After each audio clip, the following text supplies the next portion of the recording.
भारत की स्थिति एवं विस्तार, BA part 3rd year, paper 2nd, geography of India.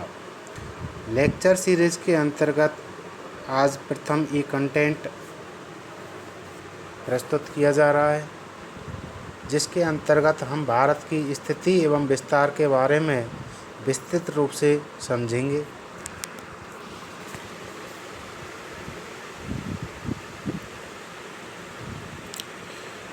Bharat की स्थिति। भारत एक विशाल देश है जो कि उत्तरी गोलार्ध में स्थित है।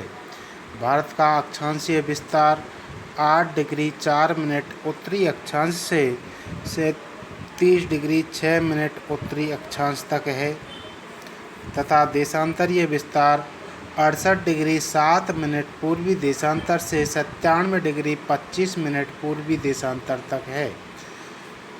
कर्क रेखा भारत के लगभग मध्य में से गुजरती है, जो कि 23 डिग्री 30 मिनट उत्तरी अक्षांश रेखा है। यह देश को लगभग 2 बराबर भागों में बांटती है। अब हम आगे देखते हैं भारत का आकार। भारत के भूभाग का कुल क्षेत्रफल 32.87 लाख वर्ग किलोमीटर है। भारत का क्षेत्रफल विश्व के कुल क्षेत्रफल का 2.4% भाग है। भारत क्षेत्रफल की दृष्टि से विश्व का 7वां सबसे बड़ा देश है। भारत की उत्तर से दक्षिण तक कुल लंबाई 3214 किलोमीटर है, जबकि पूरब से पश्चिम तक कुल लंबाई 2933 किलोमीटर है। मुख्य भूभाग के दक्षिण पूरब में अंडमान और निकोबार द्वीप समूह बंगाल की खाड़ी में तथा दक्षिण पश्चिम में लक्षद्वीप समूह अरब सागर में स्थित है।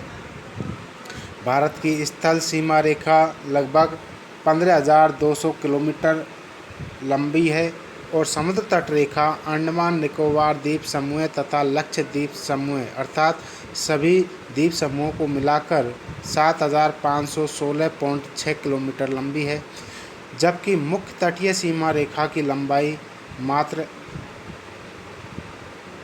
6100 किलोमीटर है, जबकि कुल तटीय सीमा द्वीपों सहित यदि लगाते हैं तो 7,516.6 किलोमीटर है। भारत के उत्तर तथा उत्तर पूर्वी सीमा पर नवीनतम पर्वत श्रृंखला के रूप में हिमालय पर्वत स्थित है। भारत का दक्षिण का भूभाग उत्तर में चौड़ा है, अर्थात भारत का प्रायद्वीपीय पठार उत्तर में चौड़ा है और 22 डिग्री अक्षांश से दक्षिण की ओर अर्थात हिंद महासागर की ओर जैसे जैसे बढ़ते जाते हैं तो प्रायद्वीपीय पठार सकरा होता गया है। इसके पश्चिम में अरब सागर तथा पूरब में बंगाल की खाड़ी स्थित है। 82.5 डिग्री पूर्वी देशांतर रेखा को भारत का मानक समय रेखा माना गया है, अर्थात मानक मध्याह्न रेखा है, जो कि उत्तर प्रदेश में मिर्ज़ापुर के नैनी नामक स्थान से गुजरती है।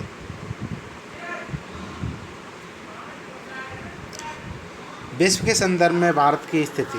भारतीय भूखंड एशिया महाद्वीप के पूरब और पश्चिम के मध्य एशिया महाद्वीप का दक्षिणी विस्तार है, अर्थात दक्षिण एशिया में विस्तृत भूभाग पर है और हिमालय पर्वतमाला से इस तरीक़ा से एक विशिष्ट भूभाग के रूप में है, जिसको हम भारतीय उपमहाद्वीप के नाम से भी जानते हैं। हिंद महासागर जो कि पश्चिम में यूरोपीय देशों और पूर्वी एशियाई देशों को मिलाता है, भारत को केंद्रीय स्थिति प्रदान करता है। दक्षिण का पठार हिंद महासागर में शीर्ष पर फैला हुआ है। पश्चिमी एशिया, अफ्रीका और यूरोप के देशों के साथ साथ पूर्वी एशिया के देशों से भी पूर्वी तट के माध्यम से निकटतम संबंध बनाए हुए हैं।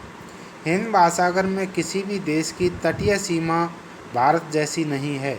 भारत की इसी महत्वपूर्ण स्थिति के कारण एक महासागर का नाम उसके देश के नाम पर रखा गया है। भारत का विश्व के देशों के साथ संपर्क युगों पुराना है, परंतु यह संबंध समुद्री जलमार्ग की अपेक्षा स्थल भागों से होकर अधिक था। उत्तरी पर्वतों के दलों से अनेक यात्री प्राचीन काल में भारत आए, जबकि समुद्री मार्ग बहुत समय तक ज्ञात नहीं थे। इन मार्गों से प्राचीन समय से विचार और वस्तुओं का आदान प्रदान होता रहा है। भारत का पश्चिम और पूर्वी एशिया तथा दक्षिण एशिया के पड़ोसी देशों के साथ एक अद्भुत संपर्क रहा है। इसी प्रकार उपनिषदों के विचार, रामायण तथा पंचतंत्र की कहानियाँ भी भारतीय अंक एवं दशमलव प्रणाली आदि संसार के विभिन्न भागों तक पहुँची है। अर्थात यहाँ से इनका आदान प्रदान, तकनीकी ज्ञान, शिक्षा, धर्म, विचार आदि का विस्तार हुआ है, आदान प्रदान हुआ है। भारत का दक्षिण एशिया में एक महत्वपूर्ण स्थान है। भारत में वर्तमान में 28 राज्य तथा 9 केंद्र शासित प्रदेश हैं। भारत की मुख्य भूमि की सीमाएं उत्तर पश्चिम में पाकिस्तान, अफगानिस्तान के साथ, उत्तर में चीन, नेपाल और भूटान के साथ तथा पूरब में म्यांमार देश के साथ है। दक्षिण में समुद्र पार हमारे पड़ोसी देश जो द्वीप समूह राष्ट्र के रूप में है, अर्थात मध्य में समुद्री क्षेत्र है, उससे थोड़े दूर श्रीलंका और मालदीव है। भारत और श्रीलंका के बीच में छोटा समुद्री रास्ता पाक जल संधि तथा मन्नार की खाड़ी है। मालदीव लक्षद्वीप समूह के दक्षिण में स्थित है। अपने पड़ोसी देशों के साथ भारत के भौगोलिक और ऐतिहासिक संबंध बहुत अच्छे रहे हैं और वर्तमान में भारत विश्व के अंतर्गत एक उभरती हुई शक्ति के रूप में है, जो कि दक्षिणी एशिया के अधिकतर देशों को नियंत्रित करने की शक्ति रखता है, अर्थात उनका दक्षिणी एशियाई देशों का प्रतिनिधित्व कर सकता है। धन्यवाद।